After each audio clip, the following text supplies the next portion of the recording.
Welcome, everyone, to the Nordic Football Podcast. It has been quite some time since I was joined by Jonathan Faduba. Been a lot of things going on in both of our respective lives, but we're back now. It's the middle of summer.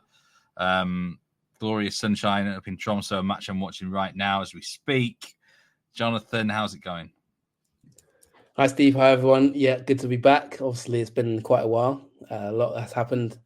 We've got a few live updates, and obviously on this podcast, we're going to update you on what's been maybe going on, as well as sort of recap the summer, as you just mentioned there, Steve. In Norway, the League Series just returned.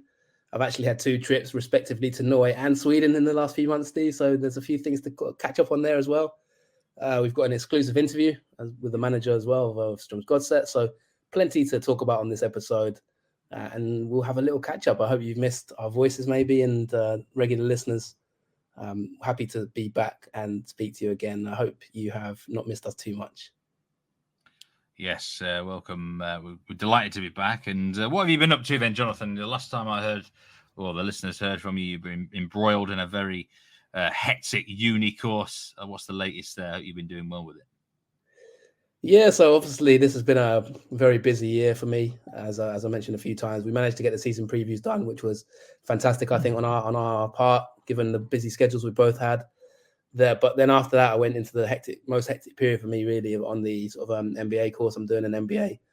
As those of you regular listeners might know, I'm doing a football management MBA, football industry MBA. So that's just been ridiculously hectic alongside other things that I work on. It's a full-time course. We had loads of modules. Don't know if anyone knows Kieran Maguire on the Price of Football podcast. He's one of my lecturers. I had a football finance module that nearly killed me. 3,000 words about Sunderland and their finances. That was fun. So I had to dig into 5 years worth of finances for Leeds, actually, Steve. I had to analyze Leeds finances for the last 5 years. Ipswich, Middlesbrough, and Sunderland, and do a comparison. I've had modules in sports law. So I wrote about Brexit and the sort of player changes to the EU laws. I've been doing all sorts, to be honest, all kinds of modules. I had to learn how to code. I had an analytics module. I had to learn how to code, and I wrote a paper on XG. And the conclusion was that Haaland, actually, for Norwegian fans, he underperformed his expected goals this year, and I had to make this data visualizations and had to do it all in R, which is like a coding platform. So I mean, learning how to code, learning how to sort of go through finances, and learning about sports law and EU law and Article 45 of the European Union, Steve, all in about a 3-week period, I can tell you was extremely hectic. Happy to say now I've finished the final part of the course at Liverpool Uni. I'm on my final project, which we might talk about later on this show. But so currently, I've got my final project. Then I hopefully will be able to get my MBA and degree and qualify, and then we might have more regular episodes. But it was a massively busy period, and I just had no time for anything else. So I hope you don't mind too much. But I've also, Steve, had a bit of a mind for this podcast. I had a trip to Sweden. Listeners might remember, if you haven't listened to it already, the Jens Bertil podcast with the IFK Göteborg manager. No longer the manager, which we will talk about in part 2, of course. But I met him in Gothenburg, and I also had a trip to Norway last month, where I was in Drammen for a few days, Steve, and met with the Godset manager, watched training there, and also spent some days at Mjøndalen with Kev Nicol, former guest of this podcast. Watched them training and watched a game there. So really hectic period, Steve. I know you've been busy as well, my friend. How's things been with yourself? Well, I'd love to say I've been on the golf course all the time, but actually, I've only had 2 rounds all year. That just shows how busy I've been. I was snowed under with a lot of things around, certainly May in particular. I mean, I knew you were going to be pretty tied up. I was hoping to even get a few guests on NFP and things like that, but I was absolutely snowed under with all sorts of. You'd have seen me out there on several betting shows, things like that, as the season came to a close, and I was a bit burnt out, to be honest. And then also I've had some issues at home with, just this week, one of my daughters was in hospital with pneumonia, of all things, in the middle of summer. It's been difficult. It's just life sometimes comes at you hard, right? It just does. I'm just looking forward to sort of a decent summer period where I'll a bit like you, I'm going to hopefully have a bit more time on my hands. I've not even been on the cricket field as much as I wanted to for often weather-related reasons, but or teams conceding against us. But yeah, we're back and we're ready to rock and roll. The Eliteserien's back. We're getting towards that time of year with the European qualifiers. I absolutely love those, as you know. Probably my favourite time of year in the whole of football, really. So yeah, we can come back with a few more regular episodes.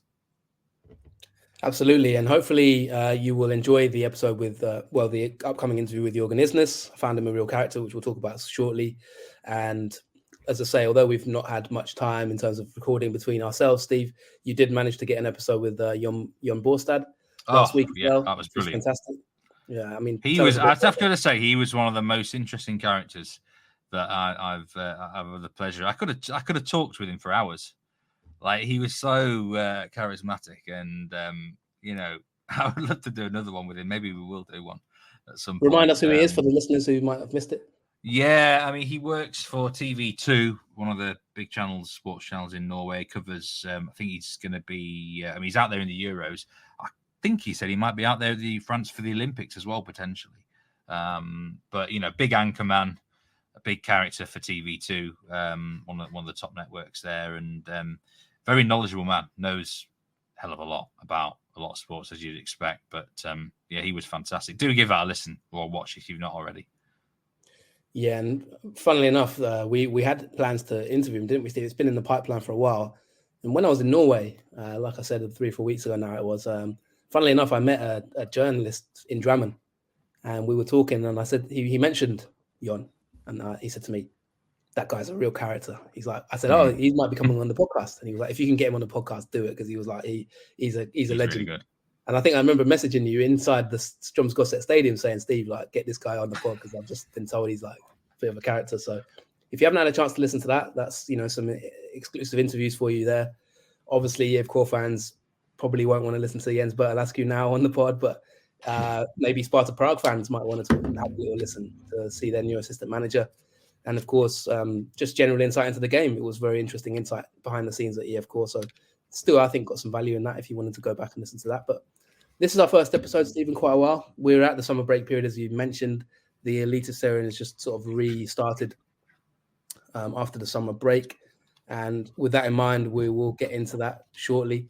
Well, you've been out there. You went out there to Norway. We've got to mention this. You actually had you messaged me randomly. I think it was about a month ago, and saying, "Oh, mate, by the way, I'm in Norway."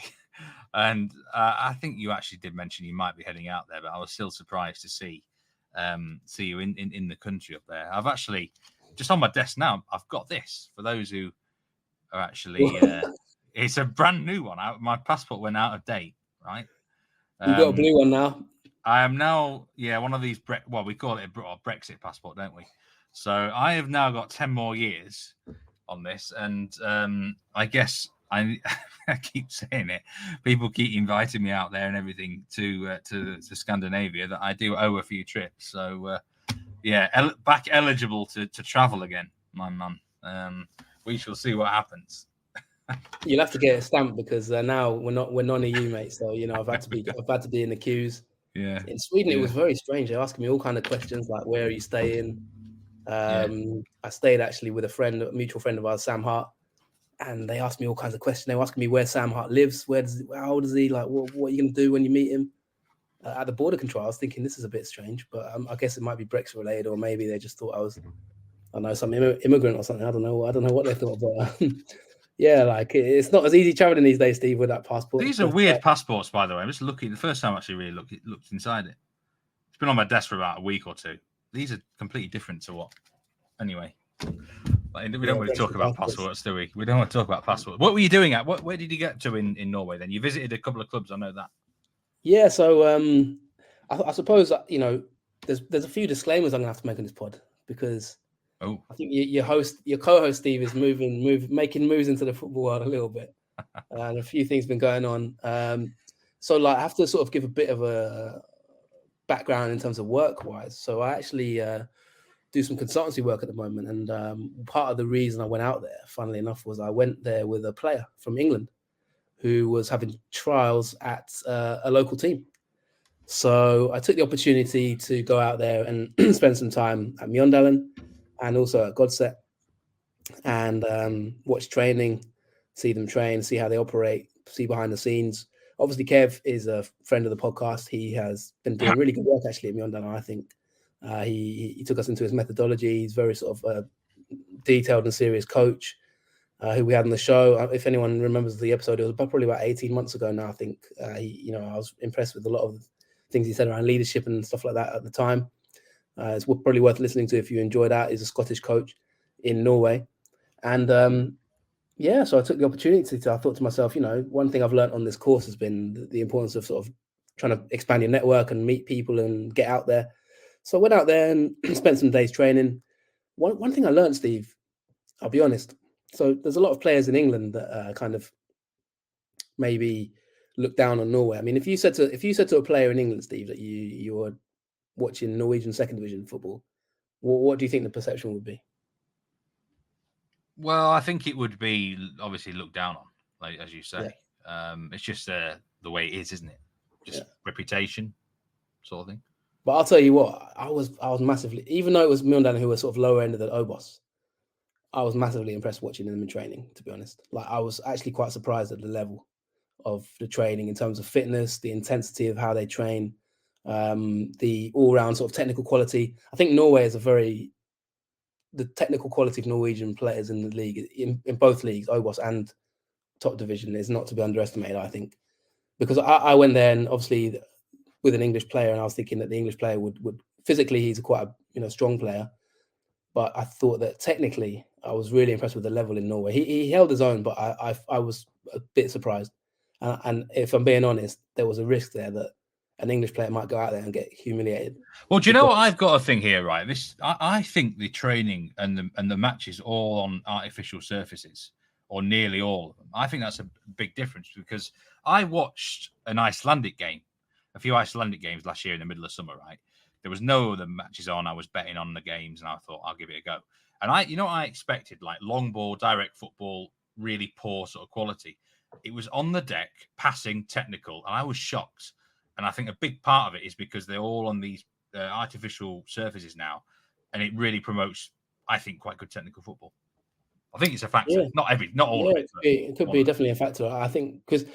So I arrived I was there for about 5 days, and I arrived, and the first day I watched Mjøndalen against Moss, and Moss obviously won 2-1 away. Thomas Meyer, former Everton goalkeeper, is the head coach there at Moss. And the game itself, the thing about it, Steve, that caught me is that the game itself wasn't. When I watched the game, I was like, well, the tempo here is not amazing. It's not amazing quality. So it sort of put me into a false sense of security. So when I went to watch training the next day, it was the players who didn't play. So maybe the reserves, the reserve players, bench players and stuff like that. So I thought to myself, well, the reserve players, if that's the level of the game, there's not going to be a huge, I wasn't expecting it to be as high a level for the reserve players. But all of them, Steve, like, really energetic, really quick on the ball, really nippy, like both feet, really good shooting technique, little things like that. I was like, wow, this is much higher quality than you would have expected. So that's one takeaway I had of my time there. I thought, well, this is the second division level as well, and Mjøndalen are struggling. They're not even one of the better teams really this season. So I spent a few days there watching that, and then I took the opportunity to go to Godset, met Jørgen Isnes, who we're going to hear from shortly. Funnily enough, there was an open training session, so anyone could sort of turn up and watch, and he was very welcoming, really, really nice guy. A few people have told me behind the scenes on the podcast that some of the friends we have on the pod, they were like, yeah, if you can get an interview with him, like he's a good character. I think even you mentioned it, Steve, as well. You mentioned sort of that you quite enjoy watching them and their style. And we were lucky to get it. I don't know if maybe we'll bring it shortly, the interview. But managed to get sort of 10 or so minutes with him, just talk about their season so far. Also met one or two of their players. And it was all in all, by the way, Steve, it was about 25 degrees in Norway, like that, in Drummond. Yeah, it was quite hot then, wasn't it? I couldn't believe how hot it was out there. I took my winter coat. Well, it can get hot. There's every year at some point, at least once, the temperatures soar up in Scandinavian. People don't think of it. They always just, based on reputation, think it's always pretty cold up there. Even Tromsø can get 25 degrees sometimes. So, yeah, it's, you managed to grab Jørgen Isnes. We might as well, I'll put it in now, actually. I'll put it into the section now. This was obviously a few weeks ago, because we are going to talk about Godset very soon, especially after a result they've just had this evening. But this was Jonathan Verduba with Jürgen Isnes in Drammen last month. Good afternoon from a sunny Drammen. It's the Nordic Football Podcast. My name is Jonathan Verduba and I'm with Jürgen Isnes, the head coach of Strømsgodset. Yes. And I'm delighted to be joined by him for a few minutes just before the training session. I believe there's a big tournament today, Jürgen, that you're getting involved with, the staff tournament? Yeah, the coaching staff is playing against the administration, so it's a big game. It's like a derby. Yeah, it's like a derby. How do you expect that to go? I don't know. I'm too heavy, but I'm a good attacker. Play the ball in the feet. I think it's good. You had a good, decent career. Obviously, you played for KFM Oslo, I believe, or you managed KFM Oslo? Just managing. And of course, you've been here at Godset, and the season is going fairly well. Obviously, you've had a few good recent results. Yeah. How would you sum up the season so far compared to expectations, maybe in pre-season? I think they have been good. We are in a good progress, especially in the offensive part of our play. The last year was a good season in the defensive part of the game, but we have to be better in the offensive part, the last third especially. So we are playing 3-4-3. And it's a difficult formation sometimes because you get a lot of playing in the low pressure. Yeah.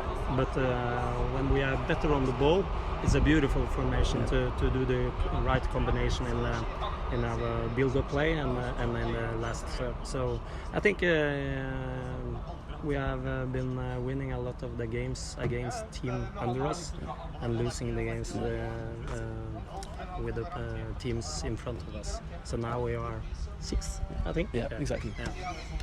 So it's okay. On the podcast, we talked a bit about your sort of team out of shape defensively. You're quite good. A lot of people praised you and your style of possession out defensively. What's your setup without the ball? Like, do you do anything different to maybe what you did in previous times, or how do you like to set up without the ball? Because last season your metrics for that were okay, but you seem to be improving even. Yeah. I think when I came to Strømsgodset, it was important for me to read the players, how good they are in the defense part of the play and the offensive part of the play. We got some players who are really good in a back three or back five. Then we are playing on the best abilities. So I think that's the most important thing when I took over. So I think the players will be better in the 3-4-3, 5-4-1 instead of 4-3-3. And we can get the same principles in our play. So I think now we are better in the offensive part. We are getting a lot of our play in the last third, better than last season. So I think we have been a good progress from the first day of me. Yeah. And in terms of, obviously, I think at the moment you scored 13 goals, conceded 14, so you mentioned the attacking side of it. Yeah. How much work do you do to develop that? And obviously we're here at the training session today. Yeah. How difficult is that to implement, or is it kind of a recruitment thing where maybe the budget dictates about the forwards you can attract to the club and that kind of thing? Would you put it more down to recruitment, or is it more about implementing? It's all about recruitment, it's development. So it's important for us to get a big star to Strømsgodset. We have to develop the star. So in today's session, we are working 80% of our play in the offensive part. So I think when I see the weeks, I think most of our, 70-80% is on our offensive part of the play. I mean, I know you mentioned stars there. I know you have Melkersen, who obviously came from Hibernian in Scotland. He's Norwegian though. Yeah. So. Okay, of course. Yeah. And we also wrote a tactical piece recently about Logie Thomason, who's had a good season. Yeah. What can you say about these two players maybe, and other players in this squad maybe that you think have stood out for you in recent times? I think we got Elias Melkersen is a young attacker. He's a hard-working player. Yeah. Who wants to do the right thing every day. It has been a difficult season for him. so much around him, saying it's not good enough. But we are seeing him as an important attacker. He's still a youngster. He needs improvement in his build-up play. He's good in the box, fox in the box. So his movement is really good, but has to improve between the 16s, but not in the 16s. I think it's really good in the box. You got Lugi Thomasson. He's a hard-working, the mentality from Iceland. His left foot, really good. And I liked the wing-backs with 1-against-1 in the offensive part. He's a little bit crazy. You have to be some crazy to try to involve him in 1-against-1 in the offensive part of play. And now I think it's 4 assists and 2 goals or something. So we need wing backs with goal points. So he has been really good. How far do you think he can go? Like, because there's a lot, there's a lot of talk about maybe. Next step for him is a big team in a bigger team in Norway or abroad, and the national team. I think he's good enough to play on Iceland. But every coach has his style. Yeah, of course. So I don't know if Åge needs Åge Hareide as a national coach on Iceland. Need a player like Lugi. Okay. That's football. Yeah, of course. Yeah. And just like final couple of questions. I mean, I'm in Drammen. It's my first ever time. And I've spent a few days at your big rivals, me and Dallin down the road. And I've really enjoyed watching training at both clubs. Like today, obviously, thank you for inviting me into training. And I just wanted to ask you about football in Drammen in general. Like, obviously, you've just signed a new contract. You must be quite satisfied here. What would you say about football in Drammen for maybe people in England who don't know much about Drammen, the region, or Strømsgodset as a club? What can you say about the club? Strømsgodset won the league in 2013. Maybe 2030. Yeah, maybe. Not me as coach, I think. But no, I think it's. The supporters of Drammen. Drammen is, I think it's 6th or 7th biggest city in Norway. We got 5,000-6,000 on our games. But they love Strømsgodset. It's the merge of Drammen. Strømsgodset is the merge of Drammen. Like the Ås Bryggeri, the beers. Yeah. So it's Ås and Strømsgodset, the merge of Drammen. So they love the club. Beer and football. Yeah, beer and football. That's like England. From England. Yeah. So it's the culture of it, and you see the stadium. It's traditional. It's a nice stadium as well. Yeah, but it's traditional. It's old. We have to take step by step in the infrastructure of our club as well. But I think we always got the people of Drammen behind us and the cheer for us, and that's really good. The love of Strømsgodset is really, really good, and that's much of the quality of Drammen. The river. The football, the beers. Exactly. It's football culture. Definitely. Yeah. So I love Strømsgodset and I love to be here. And I'm really proud to be here as a coach now for the next years. And do you think you'd ever maybe come to England to coach, or is it like long-term ambition, like you said, 2030 maybe? That's my dream, a big dream. And in football, you don't really know. I was a head coach for Lørenskog in the 2nd division 10 years ago, and I didn't see me on Strømsgodset then, but it was a dream. Now I'm living the dream, and I see abroad if I want to take the dream to the next step. Well, thank you so much for your time. I appreciate it, and good luck in your match today. Thank you. And that was Jørgen Isnes on the Nordic Football Podcast. Thanks very much for your time. An interesting. I mean, you liked it there, didn't you? At Godset, you think there's a really good setup there. You like the city, good footballing area, and you were getting some general great good vibes at the project they've got going there.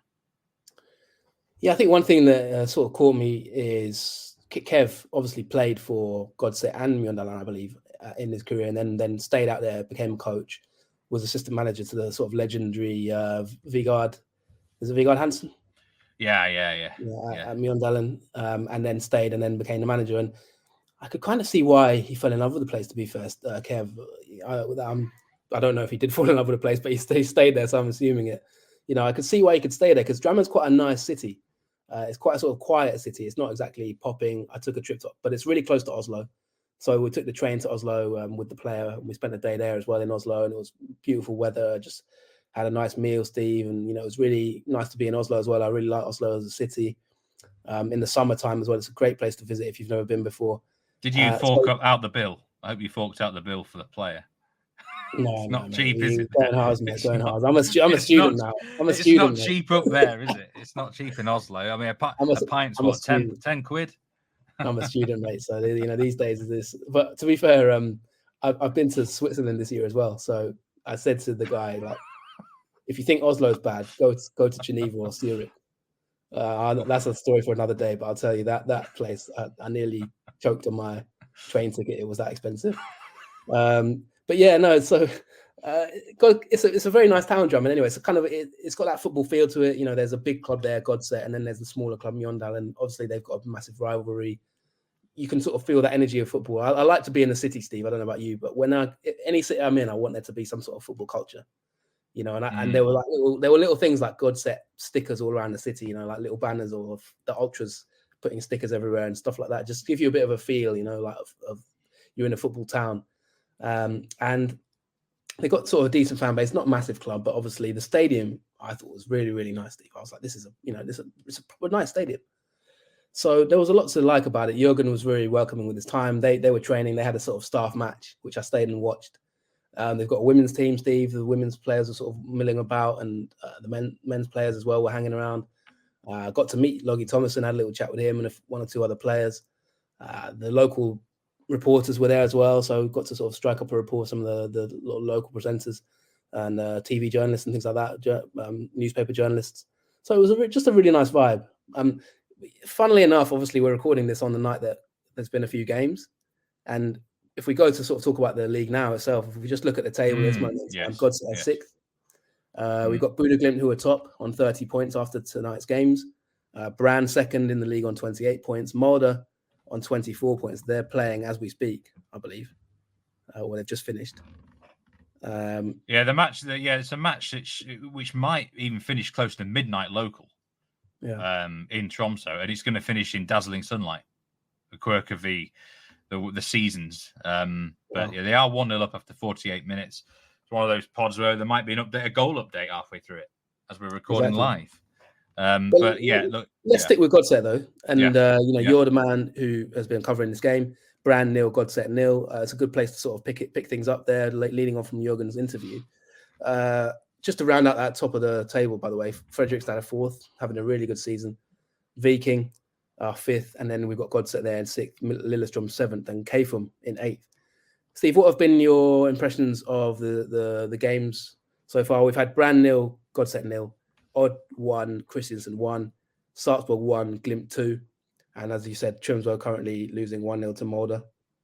What's been your impression of the season so far and the Godset Brann game? Let's talk about Godset for a little bit. It's been a season where, and I mentioned this in the interview with John Bollestad, it's been pretty hard to predict.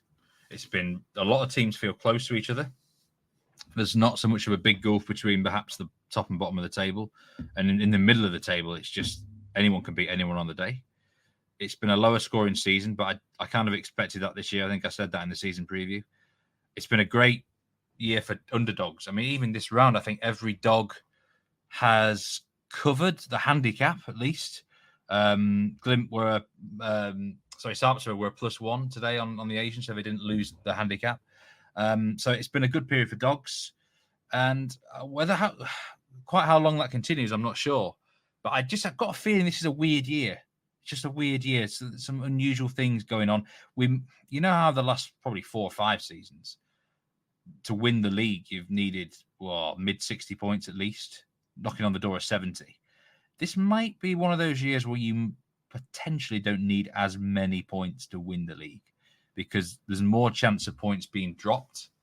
It's just now a question of whether someone can take advantage of that fact and nick the gold medal off Glimt, or could someone make a run at the top three? Even it's a strange year where there's fewer bankers than normal.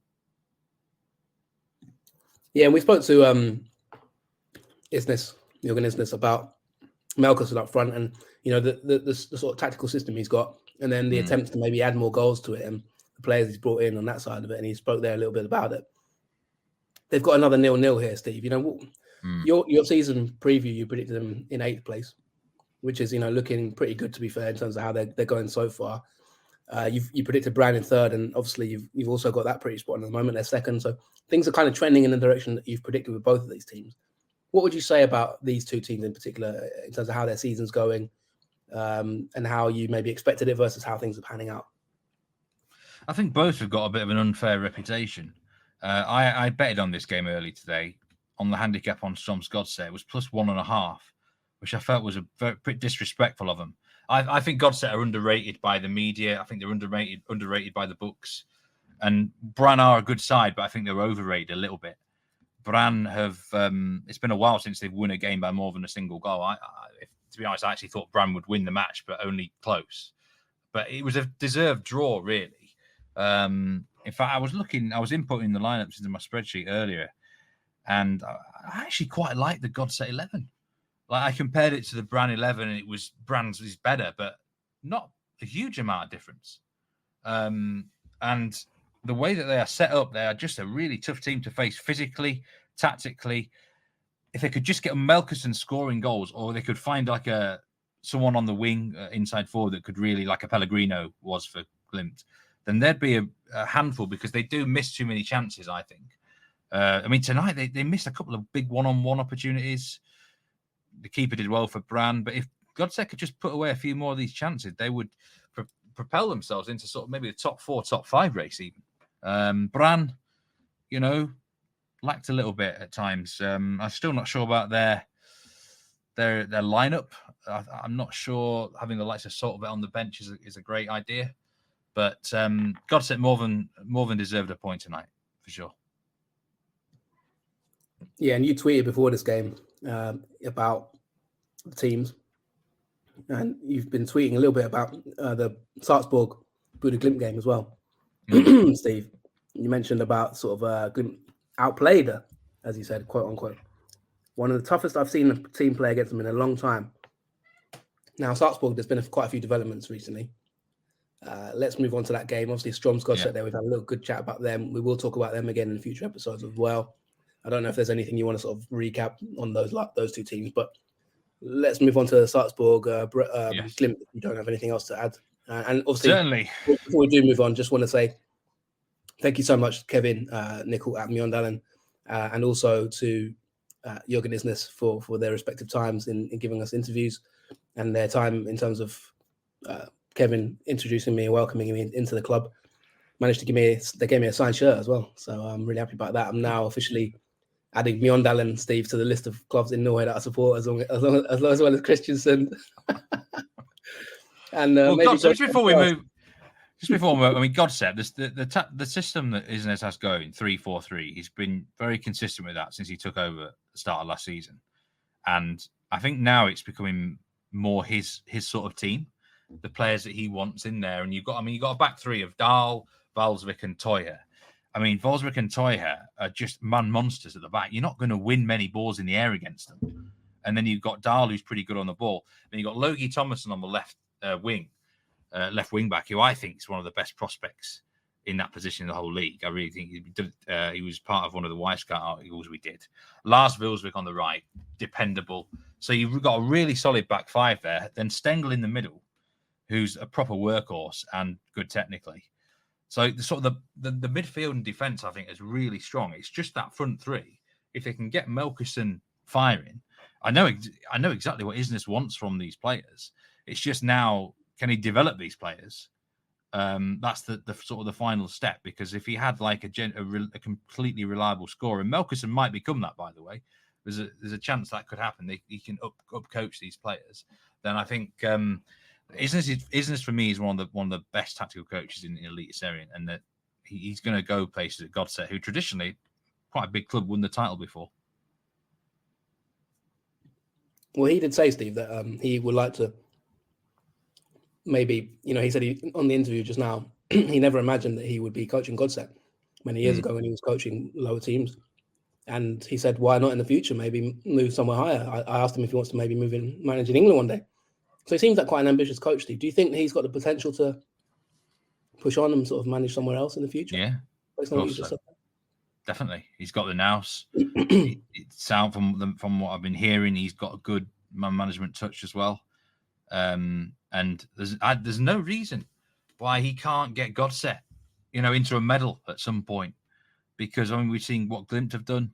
Good coaching can make a big difference at this level. And I looked at that 11 tonight, and I thought, that's not that bad a team. He's got some quality to work with there, and they, this season, I think if they could get in the top 6, that would be a good finish for them. And then never know, with a good off season, and if a couple of teams start to go down a little bit, they could be a dark horse one year for sure. Fantastic stuff. And speaking of managerial changes and managerial ambitions, Steve, let's move on to the change there and the developments in that Sarpsborg Glimt game. Sarpsborg, yeah. It's not been a good season for Sarpsborg. Second bottom, conceding goals left, right, and centre. They've been really entertaining under Stefan Billborn. I've said my piece about him before that I rate him, but I'm not sure whether the players at Sarpsborg could cope with his systems all the time. And to be honest with you, I actually, before the international break, I was thinking maybe they might make a managerial change. Just felt like maybe a chance, a time for it. But then, it was revealed that he was in talks with IFK Göteborg after Jens Berkelasty has moved on. So, it's one of those situations where Sarpsborg and himself decide to call it a day, and he's moved to IFK. And Christian Mikkelsen has come in to Sarpsborg. Now, Mikkelsen is a coach who I have praised many times on this podcast because, as you remember, he was the manager at Kristiansand. Your famed Kristiansand. And every year he kept overachieving with what the weapons he had. And I was like, how does he keep doing it? And then, of course, the year they went down, nothing went his way, and that was the way it went. And I was watching that match tonight, and I was like, this reminded me of watching Kristiansand as like this plucky underdog. And he has a knack of getting, turning water to wine out of players. They look completely different in the setup. I couldn't believe it. First half was one of the toughest halves I've seen Glimt. Glimt were really pushed as much as I've seen them pushed in the last 5 years by anyone physically in this league. It was quite remarkable. I couldn't believe what I was seeing, Jonathan. I thought Glimt would comfortably win this game with loads to spare. And in the end, they were very lucky to win. Yeah, they picked up the win in the end. It was a 2-1 victory. Like you said, a late goal, a Chena own goal, in fact, a 92nd minute. Steve, on the subject of the new manager. So Mikkelsen's been on the market for about a year. And he has been, he's been linked with a few clubs. I've seen him rumoured with lots of different clubs. But I think he rejected a couple, and this obviously is the right fit for him. So I've got to say, he was. I think if you look at like all the stats when he was at Kristiansand, they were always ranked really high for like pressing and high lines and intensity, and they were pressing so well as a unit. He's only been there a week, if not less. So I can't believe he's managed to get that into them already. Maybe the players were just working harder, but their tackling was superb. They worked as a unit together. The positioning of some of the players was, they were missing about 4 starters as well, by the way. I could not believe how good they looked. And, some might say, it's new manager syndrome, but if they keep playing like that, they won't be going down, Jonathan. No way. Yeah. Yes, we'll talk about Billborn in part 2. EFK fans may want to know what they could expect from him, and I'm sure you've got some opinions there, Steve, for sure. On the subject of Glimt, you've kind of talked about them. You talked about them in pre-season. You have predicted them to win the league. Are things going as you expected? Well, they haven't looked quite right, in the last well, they didn't look right in the last 4 or 5 games before the international break. They only won one of the last 5. They were held to surprising draws against the likes of like Cafe from Oslo and Sandefjord. And the international break came at a good time for them. I thought they'd come out roaring today. Usually after 2 or 3, 4 week period, or even a whole week of rest, Glimt are really good because they're so well coached by Knudsen and all that. But they hardly, I don't think they had a single shot on target in the first half against Sarpsborg. Now, you've got to credit Sarpsborg a lot because they were incredibly well set up today under their new manager, Christian Mikkelsen. So we've got to give them some credit. But Glimt weren't allowed to show their quality enough. But look, they've been dominating teams for quite some time, Jonathan, in the Eliteserien. And I don't know whether it's because they've got a big target on their back now, as the champions, or a team's less fearful of them. But they're kind of, today reminded me of like a version of Man United sometimes back in the day under Fergie, where you'd win ugly and you'd score in the last minute without playing that well. It's a sign of a champions, isn't it? And there's an alarm going off, sorry, near me. I don't really know what happened there. But look, they got the win, and you could say it's a sign of champions. But they need to start playing a lot better. Otherwise, they got Champions League qualifiers coming up in a month. I don't see them making the group stage if they don't raise it a bit. There's some question marks about maybe personnel this year. But they are top of the table, and they've got a game in hand. So it's not all bad, is it? I was just thinking there, Steve, is that sort of, as a Leeds United fan, is it anytime you mention Ferguson, an alarm goes off in your house or something like that? Is it one of those sort of things? But no, we've seen with Glimt, they set the standard, haven't they? And they've set the standard for quite a long time. And I think one thing about my trip to Norway, I did feel like a lot of teams sort of trying to play a bit like them, aren't they? It's kind of almost feels like they've had a marked influence on Norwegian football in a way. I felt like a lot of the technical players and styles I saw in Norway was kind of maybe trying to model that Glimt style that they've almost pioneered. Steve, we have to move on to some of the other teams who have been performing well this season. And we do have 1 or 2 listener questions. We might not be able to get through them all this week, but it's great to see that you're still listening and asking questions. That's fantastic. And Mulder have just scored, by the way, just quickly let you know on that. But I want to ask you, Steve, about 2 teams who have been doing really well this season, maybe a bit unexpectedly. And that's the promoted sides, Fredrikstad, currently in 4th, and KFUM, who are currently 8th. Yeah.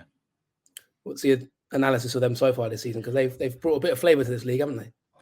I watched KFUM last night. They lost against Lillestrøm, and they were really a bit like Sarpsborg tonight. They never deserved to lose that in a million years. They outplayed them, and they are immaculately coached. I think the manager there has just signed a new deal, and I can certainly see why he has. He's done a fantastic job. To go away to Lillestrøm and actually outplay them genuinely, like the patterns of play, the formation, the style, movement of the players is so good. And I was actually questioning myself. I'm like, hold on a minute. I look on paper and this shouldn't be a good squad. Maybe the players are actually better than we give them credit for. Maybe that's another factor. But yeah, KFUM Oslo have been absolutely superb, and I don't see them dropping off. Promoted sides second half of the season can drop off a bit, but they haven't really been lucky or anything. So I think they can certainly look. They might drop down from 8th to say 10th, 11th or something, but I think they comfortably stay up from this point if they keep playing as they have done. They look brilliantly set up away from home. They haven't actually had a home win yet, but they look superb away from home. Fredrikstad, I think we knew. I said they would do all right, but I didn't expect them to be that good. Again, really well coached. There's some tremendous young coaches in this league at the moment who I think will end up moving on some big European sides in time. And Fredrikstad are an example of that. They've been superb. They just had 5 losses between them all season, KFUM and Fredrikstad. I don't see Fredrikstad staying in the medals, I'll be honest. I just think ultimately a bit of quality and class will force them out, but they could well finish in the top 6 now. The main reason they've done so well for me is player recruitment and coaching. Simple as that. And winning momentum from promotion. Yeah, it does sometimes come down to recruitment, Steve, doesn't it? And getting your recruitment strategies right, and that can have a massive impact.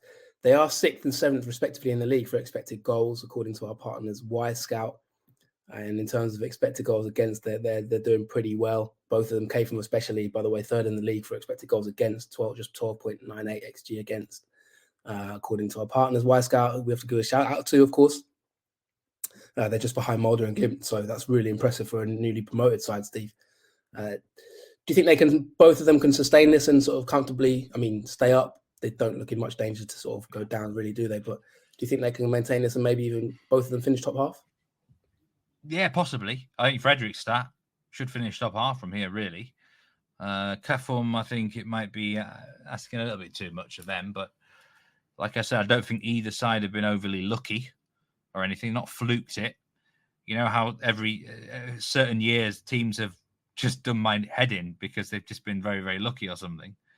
There's not really been a team this year that's grinding my gears like that. It feels like everyone's kind of where they deserve to be most of the time. Some teams will argue against that, of course. But yeah, fair play to both. I think I thought Kefum especially would struggle big time just because of a lack of quality. But I've actually looked at that squad and watched them play, and there's some better players than I give them credit for. Whether they've developed during the winter in this season, I don't know. Or maybe, just maybe, Obos is a better level of quality than I gave it credit for. Well, the Obos games I definitely saw some good players in there. I thought Pedersen up front from Moss was quality. There's one or two players I like in that league, and I definitely think it was, like I say, for me, it was a wake-up call in terms of just the level of the second division of Norway. Steve, we've got a question from a regular listener, Big Sig. He says, I just want to, in a sentence, basically, because you've kind of touched on it already, but is Fredrikstad overperforming or is the rest of the league underperforming? So just in a sentence.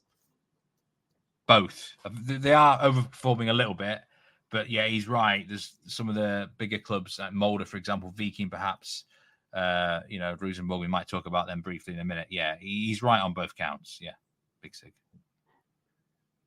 And he does also ask reasons for Tromsø's drop this season. Don't know if we're going to touch on that, but before we do, if you do want to think about that one, I want to pick up another listener question because we have spoken a little bit about Glimt. Yeah. But we have had a listener question just coming from Vigard Bjorga. I hope I got that right. At Veg BJO.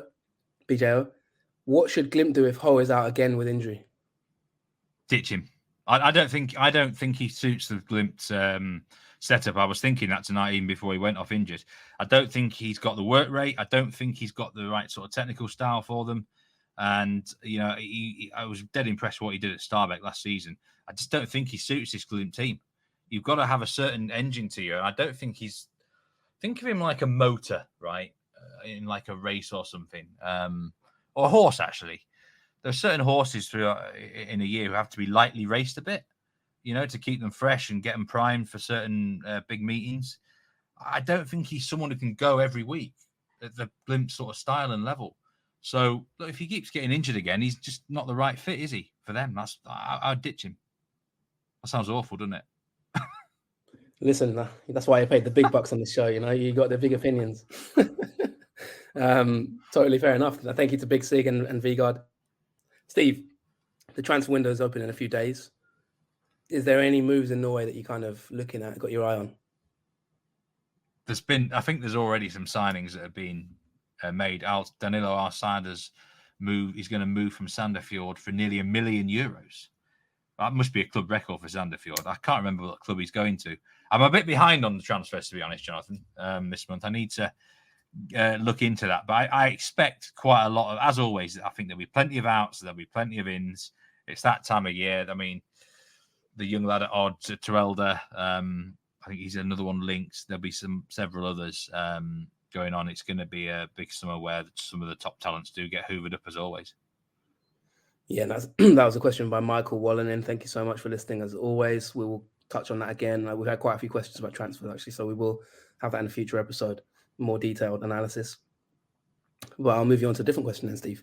At Norort, who is a very good fantasy player, he's always there or thereabouts in fantasy leagues. What's going on with Rosenborg? I believe he's an AIK fan, but he's got a question for you. Yeah, this is a question I get asked.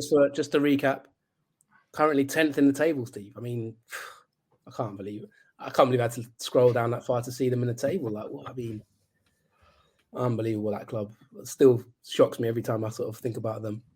Your pre-season prediction was 7th, to be fair. So, I mean, even you've been too kind. Well, the thing is, we talked about this with John Borestad as well. if I went into my local pub tomorrow night after my cricket game, and said, name me one Norwegian club, or what's the biggest club in Norway, the answer would be Rosenborg, because that's the club that everyone grew up, certainly my age, watching them on TV in Europe and things like that, and all that. They've got the big name. Bentner played for them not that long ago, all that sort of thing. But let's be honest, it's not the biggest shock that they're just sort of meandering in mid-table. So I think we probably might have expected a little bit more from them, but 14 points it's a really congested mid-table, by the way. There's only a few points separating 13th to 7th is 3 points. So that could easily go upwards to sort of maybe the 8th, 7th or 8th place sort of territory for them. I don't think there's really been any surprises. What's going on. I think it's just a casual observer. I don't think Norwich is a casual observer. He's very sharp. Based on his fantasy results. But to a lot of casual observers out there, they just look at the big name and think, what the hell is going on? But really, they're just kind of doing what is expected of them this season, Jonathan, is the best answer I can give. I mean, okay, they are a big club, Steve, but are they still a big club? Do they still pay big wages? For example, do they still pay big wages? Or is it, has this drift started to affect their budgets and things like that? That's a good question. This is where I'd love to have access to all the wage bill and things like that, inside the information on clubs. That's not something, unfortunately, I have available to me. I'd imagine they still got a decent wage bill there. Glint, Mulder, possibly Brann might be bigger, or at least as much. But we do know they have wasted resources on some transfers in, say, the last 5 to 6 years. There were some absurd salaries that were floating around. Whether quite how much some of them were, I'm not sure. But there still will be a pull factor. But we know they've botched up so many transfers in recent years; it just hasn't worked out. And if that keeps happening, as we know, that can kill a club, can't it? I think they are back on track a little bit more, and I think they will rebound in time. But this is just one of them periods where it's not great for Rosenborg. They're a bit similar to EF Core in Sweden, really, at the moment. Both of those two. They are giants, and they will come back. It's just not the greatest phase. Not the greatest phase at all for them, and not really doing well at all, I don't think. And should actually mention, by the way, whilst I was in Norway, I did take a trip to Tonsberg to say hello to Sean Constable, the manager of Flint Tonsberg, and I also watched a training session there, by the way. And the words of Sean Constable at the end of last season, still ringing in my ears about what he said about Rosenborg when he destroyed them in that interview. If you've not listened to that, it's still worth probably going back and listening to that Sean Constable's interview and his comments about Rosenborg. He told some cold, hard truths. The word disgrace was used at least 5 times. But it was really nice to visit Sean. They're struggling a bit, aren't they, in the league at the moment? If you look at the table, fighting relegation. But it's a small club, but they've got a lot of youth categories, a lot of women's, girls teams. Interesting setup there down there at Flint. I had a little look around, so it was nice to visit Sean. Shout out to him as always. I think that's going to do it for part 1. Yeah. I'm not too sure if there's any other teams you wanted to cover, Steve, in terms of Europe. We might talk about that in part 2. But that should cap it off in a way. We'll have a little bit of a discussion about Sweden in part 2. And we'll also talk about the European ties, as I know, Steve, this is your time of the year. You love it.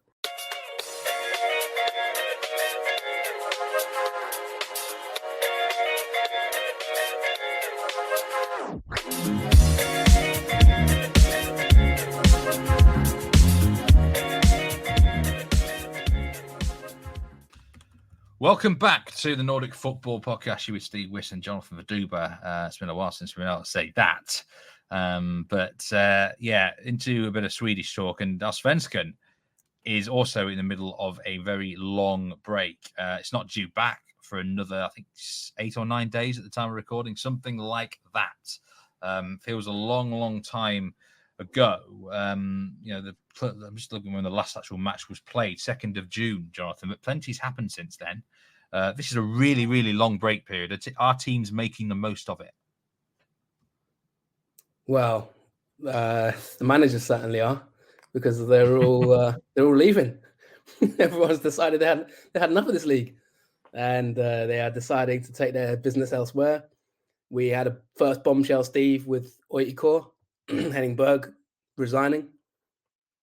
You actually said off air that you didn't find that massive surprise, and I think maybe there'll be some AIK fans who will probably agree with you. And to be honest, I wasn't massively surprised either. Ultimately, boardroom tensions behind the scenes has caused that change, which we'll talk about in a second. Henning Berg gone. We then had, Steve, a big announcement out of the blue, out of nowhere, really. Jens Bertelascu, guest on this podcast just 2 episodes ago, resigning. The sporting director of EF Core mentioned that he got a call, and Jens was off to Czech Republic. He has left the club pretty abruptly, really, and gone to Sparta Prague as assistant manager, to the new manager in charge there. That's all linked with the Liverpool manager, in fact, the new Liverpool manager, Arne Slot, because I think the manager of Feyenoord, the new manager of Feyenoord, who's gone to replace Slot, who's gone to Liverpool, was the manager of Sparta Prague, I believe.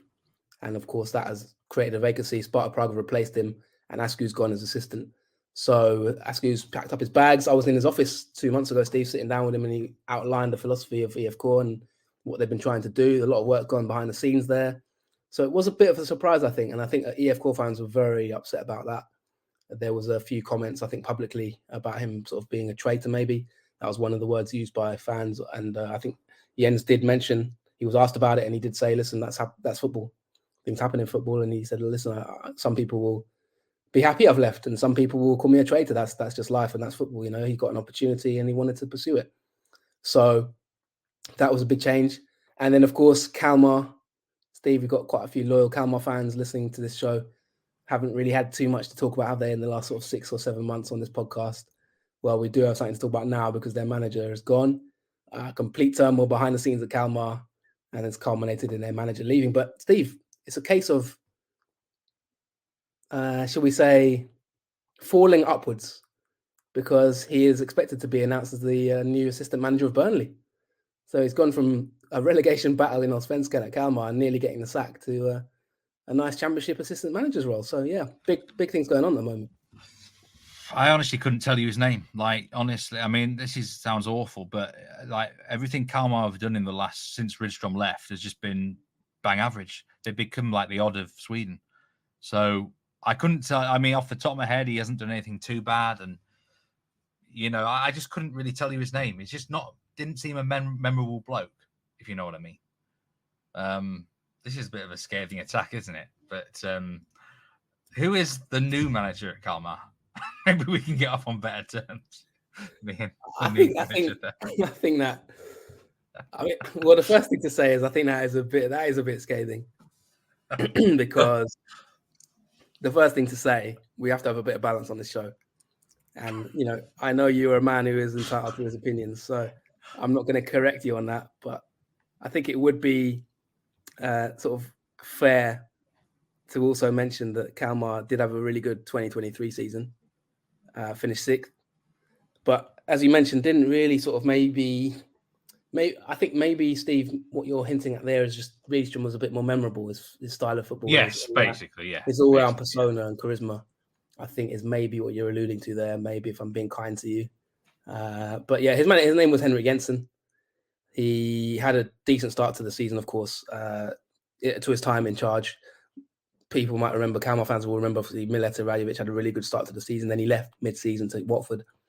And they never really recovered from that, to be honest. They since then, they've kind of just been on a slightly downwards spiral.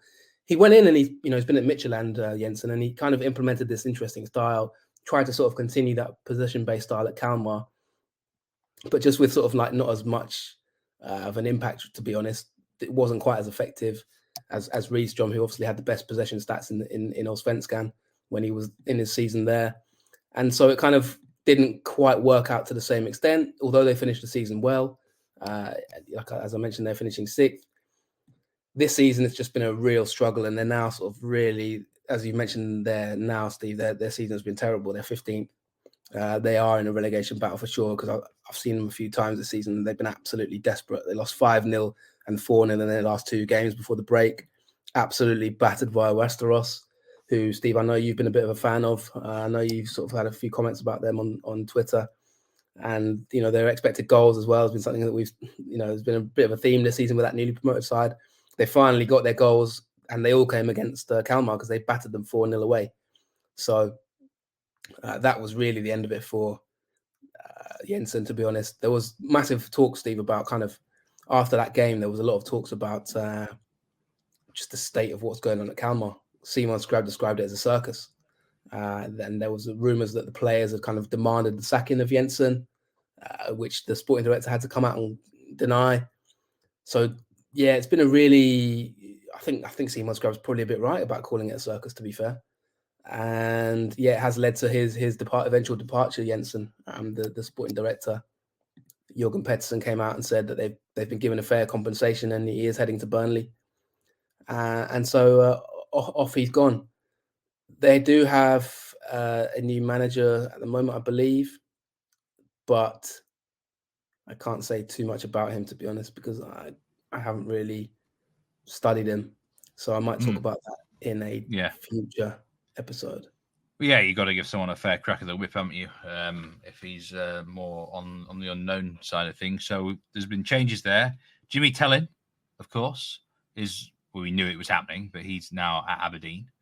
That's I think I've really had a chance to ask you this yet.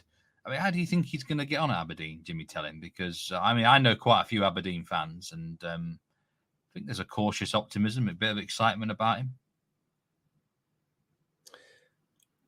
I'm a bit concerned, I'm going to be honest, about the excitement. I think that Jimmy Tellin's been a really good manager. We haven't had a chance to really speak about this, so this is something that I've had sort of been thinking about for a while. I would suggest that I think it's a good move for Aberdeen in the sense that he's a safe pair of hands. But I think that is what he is. I think he's a safe pair of hands. I think he's a smart manager. He implements a good game style. I think he's clever. I think tactically, I think Aberdeen will have a good setup and a good shape.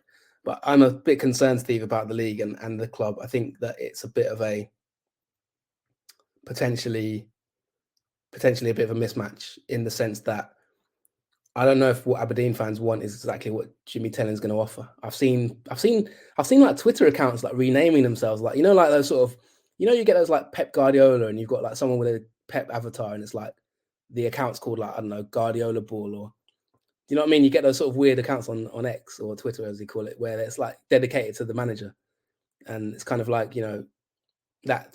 I've seen a few of those with Jimmy Tellin, and it's like, he's not that iconic kind of manager that's going to come in and have this Tellin ball or anything like that. I've seen Tellin ball mentioned a few times, I think, on Twitter, and I'm just like, from Aberdeen fans, as if he's the new Ferguson. And there's a lot of things Jimmy Tellin is, but I don't think he's like a charismatic leader in that sense. He's quite a sort of a cool, calm persona. Very rarely in the headlines. He'll just do his job. He'll implement an interesting game style. Their pressing structure is good, and I think he's a very good tactical manager if he gets the time. But just from what I've seen from Aberdeen fans, Steve, on Twitter, I get this feeling that they want excitement, and I feel like they want something that's going to get them their juices flowing. And I'm just not. They seem to be sort of overhyping Tellin as if that he's going to be the man to bring the good times back, and I'm not sure about that. I don't think he's going to be the man to sort of challenge Rangers and Celtic. Let's put it that way. In that case, he's not a revolutionary manager. Like if they'd got Reedstrom, for example, you might say, hey, hang on a minute, maybe that could be something interesting. Tellin's more of a kind of like, he will stabilize the club. I know they've had a few bit of down times. They haven't been doing amazingly well in recent years. Obviously they lost they had that run, didn't they? They had that game against Häcken in the Europa League or in Europe last season. They haven't done amazing, really, Aberdeen, have they? They haven't lifted too many trees. But I think he's more of a manager that if you give him sort of 2-3 years, he'll gradually improve the club to the point where maybe they'll be qualifying for Europe, finishing sort of 3rd, 4th in the SPL. But I don't think he's going to come in and immediately sort of revolutionise the whole club and suddenly they're challenging and thrashing teams for 5-0 and things like that. I don't see that happening. Do you know what? I quite like Aberdeen. Probably my favourite Scottish club, I would say. I mean, for those who've followed NFP for 8 seasons will know the teams I don't like up there. We won't say anymore. No, I do like Aberdeen. I feel like they're a bit of a sleeping giant. I said to a few fans, you know what? He's got a great record in individual matches against the better teams like Malmo. So I said, I could see him turning over the old firm in individual matches. They could win a cup or two under him. He's the sort of manager who could do that. In terms of the league, look, no one's won the league up there outside of the old firm since Ferguson was there. That's not going to happen. It's just the resources and that. I don't see him being the man who can challenge for an FPL title. But I don't see a reason why he can't finish third regularly. They're good infrastructure up there, and he's a solid manager. You give him a bit of time, he'll be known as Jimmy up there, won't it? He won't be, that's what he'll go down as. And I hope he goes well. I really do, because I think I want to see him win something. It's so gutting to see them not win the league last year. I want to see that man with silverware in his hands, Jonathan. Yeah, I mean, that will go down as one of the biggest bottle jobs I've probably ever seen in football, to be honest. That Degerfors game, I'll never forget that 2v1 at the end to win the title. I kind of honestly, I mean, for Aberdeen fans who don't know the story, I mean, they were 2v1 in the last minute away from winning the league last season. Literally had to beat a relegated side at home, and they would have been champions. And they managed to draw that game, I think, in the end, and then they lost against Malmo and lost the league. So it really was a case of threw it away. And I don't use the word bottled it lightly there. It really did blow it. So I kind of agree with you there, and I empathise, especially because the last game, it was a very dubious penalty that won Malmo the title. Some might still say. Tellin's a manager who he's worked his way up. He was linked with the Sweden job. He's someone who is a very well-respected coach in Sweden. I think he is deserving of an opportunity abroad. I'm not down speaking him. I think he's a very good manager in that sense, good coach. If he does get the time, he will implement a good style. But I think the problem that worries me, Steve, is he going to get the time at Aberdeen to sort of be there 3-4 years and properly build in the way that he did at Elfsborg? Because don't forget, Steve, he was at Elfsborg for quite a long time before they started to do well. He needed a good 2-3 years before they really started to sort of challenge at the top end of the table. In the first few seasons, they were absolutely drab, similar to what you just mentioned there about the Kalmar manager. They didn't finish as high as 6th, that's for sure, in his first couple of seasons, and it kind of, you started to wonder what was really happening at Elfsborg. And then he managed to get that game model right. He managed to start to get the recruitment right as well, things behind the scenes. And I think he's that kind of manager. If you give him the tool, give him the keys to the club, he will eventually figure it out. But I think it might take a little while. So yeah, good luck to him. I think it's going to be one to watch, but he's not that manager that's going to sort of get people off their seats from day one, in my opinion. Where does this leave Elfsborg now, though? Because they've lost, obviously, a talismanic manager and figure who's done well there, who's coming in as a replacement. How do you think it'll affect the dynamics of Elfsborg? Well, they've not started the season that well, really. They're 9th. They've had a bit of turmoil on the pitch. They had a few bad results at the beginning of the season, and some wondered, is it kind of maybe because Jimmy Tellin's leaving and things are just sort of petering out? There was a game where they lost at 4-2 away to Norrköping. They lost 3-0 at Hammarby, and you sort of wonder where's this going. But in recent times, results did pick up slightly. They battered AIK 6-1, obviously, who we'll talk about in a second. And that was a really good result. They had a few sort of defeats in the back end of the season. Obviously lost to EFK, which was quite a big defeat, I think, just before the break. But a couple of their players started to look quite good. The likes of Kasem and one or two other players started to sort of come a little bit better. But one of the interesting things for them, Steve, is they've got a European tie to look forward to. Obviously, having finished second in the table last season, and with the way the cups went and everything like that, they've managed to get themselves into the Europa League qualification rounds, and they'll play Paphos from Cyprus. So that's a massive game to look forward to in a couple of weeks' time, which we will obviously talk about. Yeah, and is that it for the managerial changes? Is there one more that I've missed? There's been so many. Yeah, AIK, we haven't really spoken about that yet. Oh, yeah.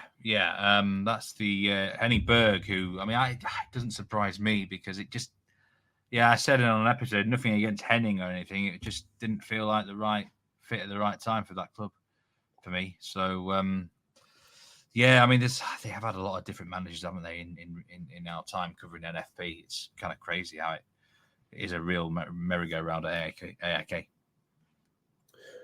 Massive merry-go-round, and this was a case of clash of personalities, Steve. Ultimately, the bottom line of this one is that the sporting director Thomas Berntsen and Henning Berg did not get on, and it just became more and more clear, more and more palpable, and they had a big disagreement about the coaching style of things. I think there was a demand, Steve. I think the sporting director Thomas Berntsen, who's been in Norway, I believe he was somewhere in Norway at one point, so you might know more about him as well. They wanted to have a bit more of an intensity about training, and they wanted to have more rapid sessions and more intense training sessions. Whereas Henning Berg, I believe, wasn't quite in agreement with the training structure, the sporting director. So there was a clash there. And Henning Berg just said, you know what, see you later, I'm off. I've won the Champions League as a player. I've won the treble. I'm out of here. I'm a celebrity. Get me out of here. So I think it was literally one of those cases, clash of personalities. Henning Berg, probably quite a strong character. He's been around, he's managed in different countries. And he just said, listen, I've got my way of working. And if you don't like it, I'm off. They didn't have a good season, like I said so far. That absolute tonking they took from Elfsborg, and they're 8th in the table, so it's not as bad as last season. Obviously, Berg came in last season when they were in relegation danger. Didn't change a huge amount, but he made them a little bit more solid. He did keep them up in the division, which was his main task. And then this season, the task was to sort of improve things. AIK have had a few problems behind the scenes. The job now is to sort of maybe sell a few more players, make some money, and reinvest it. The balance of the squad is still not right, really, to sort of start to challenge the higher end of the table. And I think they're going through that transition phase. And that's why they're currently sat in 8th in the table. But yeah, it's a bit of a blow to lose Berg, because I think, you want some continuity. They did beat EF Core 5-2, for example. They beat Norrköping 6-2. So they did have sort of a very up and down season, really. They won the derby against Diff 2-0 against Djurgården, but they lost against Hammarby 2-1, which was a massive loss, really, the way that game panned out. And it panned out with, as we'll talk about, I think we do need to briefly mention that tifo, Steve, that Hammarby unveiled in another match. But they also had, some really bad results, like lost 5-0 against Malmo away. And as I mentioned, they're the 6-1 and Hacken beat them 4-1. So it was really topsy-turvy, up and down team, really. And Berg just said, listen, I'm not going to be here for that. So if you want to change the training structures and stuff, good luck with it. Yeah. I mean, it's not a huge surprise to me. It did feel a slight disjointment there. So plenty of managerial changes have been going on in Allsvenskan. There's not been a match for quite some time. Like I did say, the last time there was a game was the Stockholm derby, Djurgården Hammarby. And we're not going to talk much about matches, but we have to talk about this one. 3-0 win for Hammarby, but really it wasn't so much the result that was memorable, but more what was going on in the stands. Well, we had last season in Norway, we had that tifo, didn't we, Steve? Was it the Lillestrøm Vålerenga? Yeah. I have to say, I think this might have topped it. It might be the best. It might be the best tifo I've ever seen in my life. I couldn't stop laughing. And just to give the context, basically, Hammarby, after beating their rivals, Djurgården, in the derby, 3-0. Well, they were 3-0 up when the banner came anyway. Unveiled a banner of one of their sort of like club icons, or a popular guy. I won't go into his background and backstory and all that because it was a bit controversial. Basically, as the Djurgården fans filed out of the stadium, the Hammarby fans started singing "Always look on the bright side of life." Did it. And as they did that, away to Djurgården, the away fans started to unveil a massive banner of a guy, sort of aged-looking guy, with a middle finger up in the air, saying a big, up yours to the Djurgården fans as they filed out of the stadium crestfallen. And just the way it was unveiled, Steve, it just rose up from the stands, this big guy with his big middle finger to the Djurgården fans. The comic timing, the banner itself, it went viral. And I have to say, it's one of the best moments I've seen. I mean, people ask why I love Swedish football, why do you enjoy this league? Just little moments like that. I mean, I can't imagine that in the Premier League, Steve. Like, imagine Man United beat Liverpool 3-0 and then they unveil a banner of sort of Ferguson giving a middle finger at Anfield. as the fans walk out. A massive banner. It covered the whole stand. I think if that happened in the Premier League, it'll be outraged. We in England, you sort of have, if someone tweets something or if someone likes a tweet, it goes viral, doesn't it? It's like for days you'll be talking about it. Or if there's any kind of controversy in the Premier League, imagine that in the Premier League, if it had been Arsenal, Tottenham or something, you'd never hear the end of it. So yeah, if you haven't seen the banner yet, obviously on Twitter, you can go and check it out again. But yeah, that was probably the most memorable moment so far. And I'll tell you one other thing, Steve. Hammarby did not downplay it. Their social media was going on and on and on about it for days. They really rubbed it in, and they put out a really good video. The players on the bench were laughing their heads off on the bench. It was like a total humiliation for Djurgården. It really is. I'm sure it might fire them up for the second game because that was a total humiliation. But, I just don't. I mean, the amount of time that must go into making these things staggers me because these are not just any old. I mean, these are immaculate. The best ones are absolutely immaculate. It's very much a European thing. It's not a thing over here in the UK, is it? So that's why I can never get my head around it. Who makes these and all that? And other thing, right? If you're getting 3-0 up, that thing never will see the light of day. So someone would have made it for nothing. That's exactly what I was how many other hidden tifos go into grounds and never get used? That's exactly what I was thinking. The cheek to make that in an away game against your big rivals who, you tend to struggle against, in terms of going away from home. I mean, it all just came together. To be 3, they would never have thought they're going to be 3-0 up. It was just, everything just came together. It was unbelievable moment. Like, if you've not seen the banner, it's just, that is the last thing you want to see when you're losing 3-0 to your biggest rivals at home. And you see that banner coming up. I mean, wow. It's bad news for Djurgården, by the way, because they're, it caused a massive stir for Djurgården. The manager. Let's talk about the manager. Should he even keep his job? Even though Djurgården are second in the table, by the way, don't forget. But it's really caused a massive stir. The other things that we should probably say, Mjällby are currently third, which is amazing. I did predict them to have a good season on the preseason show, but they're doing even better than I predicted. Hammarby are actually doing quite well as well, by the way. And guys, I have to mention them. We have a listener question. Someone has yes, said, there was an interest. Reminds me a bit of me and Christiansen from back in the day. But there was a question. I think I sense a little bit of smugness about this question actually from Caspiano. Do you still think guys are going down? He obviously someone that did listen to the Allsvenskan season preview. Are they going down still or not? Well, they're 10 points clear of it now, so. They got one foot in staying up, but they've been phenomenal, to be fair. And funnily enough, Steve, whilst I'll tell an interesting story about guys. When I was in Norway, we were very kindly driven to training by one of the players every day, who picked me up from the hotel and took me to training, and sort of like we got chatting. And one of the players that I was sort of talking to at the club, he played under the Geist manager, current Geist manager, and he told me that the Geist manager. I won't name the player, but he was like the Geist manager is a really, really good manager. He said, I loved playing for him. So Fredrik Holmberg, he said he's really sort of like down-to-earth guy, just a really sort of a good manager in terms of the way he approaches the game. He's really fun to sort of be around and things like that. So you never know. Maybe they've sort of discovered an up-and-coming manager there, but he's obviously, guys were in the third tier not too long ago. They've had 2 promotions in quick succession. So for them to be flying as they are in Allsvenskan, the biggest thing for them this season so far was obviously beating IFK in the big Gothenburg derby. That is one of the main Gothenburg derbies. That's the historic derby in a sense. Örgryte as well, but we talk about IFK against Häcken, but I think Gais is a bigger derby.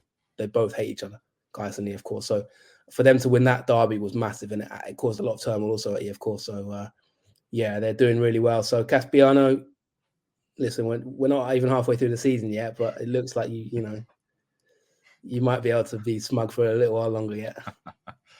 Yeah, I mean, what they are, and them and Hammarby have got 10 defeats between them, but they've not had any draws. I've said many times on this show, on other shows I go on, draws don't really do you much good.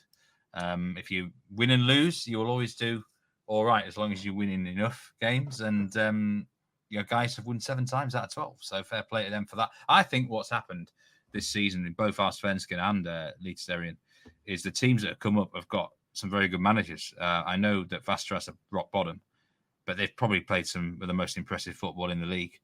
An XG about 10 below what it should be. So these teams that are coming up now are no mugs. I think teams in the second tiers are identifying some strong managerial talent, and when they come up, they're well equipped for the levels. They're really well organized as well, guys. By the way, they're no mugs. So sometimes you get teams come up and it's a bit of maybe they just have that kind of bounce, don't they? Where they're buzzing from the promotion and they just carry that momentum. But our guys are actually quite a good team. They're not sort of fluking games really. Some of the games they've been well on top, and they've got a tendency to go away from home as well and get some decent results. So yeah, they're looking very good. I think at this moment in time, Steve, the teams to worry about relegation are probably Norrköping. They're having a really tough time. Kalmar, I think, are really having a tough time as well. And obviously, Västerås, we've spoken about their expected goals and will things turn around for them? Obviously, they're rock bottom. But I think Norrköping and Kalmar have probably been the two biggest disappointments so far this season. Yeah, just a couple of questions before we go. We do have quite a few questions about Europe. We can't touch on that in this episode. We'll do that in the next one because, for a start, the first rounds, the minnows are involved anyway, like San Marino clubs and things like that. We'll know more after those results are finishes. But Luis Almeida's come up with an interesting one here. Surprising disappointments to date. And there was also a question from Barisha Show. Which club do you think will benefit most from the break? It's a long break in Sweden. Is there a club that maybe can reset here, Jonathan and Allsvenskan? Norrköping, maybe? Can they pick themselves up? Hard to say. I haven't really analysed their dealings in this little break. Kalmar, obviously, they probably needed a bit of a reset because things were just going terribly. So now maybe that just might allow a bit of a reset for them and go again. They've got an interim manager at this moment in time. By the way, Henrik Goitom is back at AIK for an interim period whilst they look for a new manager as well. So I forgot to mention that. But just to answer the question on Europe, Malmo will play the winners of Klaksvik and Differdange. So that's a potential kind of interesting tie for them in the Champions League qualifiers. Djurgården are playing Progress Lidekorn from Luxembourg in the Conference League. And as I've already mentioned, Elfsborg have Paphos. Hacken, I think, are Hacken in it as well. Can't remember. But we'll talk a bit more about Europe in another one. We will. It's the teams that it's going to benefit most. I think Malmo probably needed a bit of a break. I think they were starting a little bit. They've just. I think the break suited Glimt in Norway. Funny enough, as well. Like the two teams that were top, I think it actually suited them in a weird way. Yeah. The one team it didn't suit, in my opinion, just to finalise, I think Hammarby were flying. They had real momentum about them, and that 3-0 win, especially as well, just before the break. I think that was the worst possible time to have a break for them because they start under their new management. They're starting to look really good actually, and I think they did not need a break. I think that's going to maybe affect them a little bit, just given the momentum they had. But I think the bigger teams like Malmo, I think maybe a bit of a break. They'll be able to bring in some reinforcements that might help them. Yeah, probably Molde as well in Norway. I think was a good time for a break. Remember, they did win tonight 2-0. As we were recording this match live on air. Tromsø stay in the relegation zone. They've got a match in midweek against Sandefjord, which they're going to catch up on. But it's been good to catch up with you, my friend, and that will do for our return episode. We'll be back with more, hopefully, of the forthcoming weeks as the Scandinavian season really kicks into its summer dynamics, European matches, of course, as well. And it hopefully is an exciting time of year for more content on NFP. But it's been great to be back with you. Yeah, likewise, my friend. It's always good to be on a show with yourself. One thing I definitely enjoy. I think that we do have some questions, as we mentioned, that we haven't touched upon. One in particular from David McDonald about the Europe, which we've spoken about slightly, but we will maybe talk a bit more about that in July once the fixtures start. And also Paul Faulkner did ask a question about Hegem, West Brom about to sign Hegem. What are your thoughts at Super Bob God? We're going to talk about him in another episode because it's an interesting little player analysis, and I think we may need a bit more time to talk about him. But thanks as always for your questions. We always really appreciate it, especially after such a long break. Thank you to everyone who supported us on Patreon as well. It does help, even though we've had less episodes this year. It still does give us that motivation to come back and bring you interviews like we did with Jon Borstad and others, and it just gives us that little bit of extra ability to do so as well, to free up the time and the space that we need, isn't it, Steve, financially to be able to do those interviews. So it still is really well appreciated and supported. Patreon.com/Nordic Football Podcast if you want to support us. And everyone who's asked questions, it just gives us that motivation to continue. I'm now done with my classes, so I will have a little bit more time, Steve. So hopefully in the next few weeks, we can maybe get a bit more episodes out. But as always, great to speak to you. It's been a pleasure, Jonathan, as always. Thanks, everyone, for your loyal support and patience as well. Hopefully we can come back and finish the season really strongly here on NFP. But for now, it's goodbye from me and Jonathan as well. Stay safe. Take care. See you next time. Goodbye.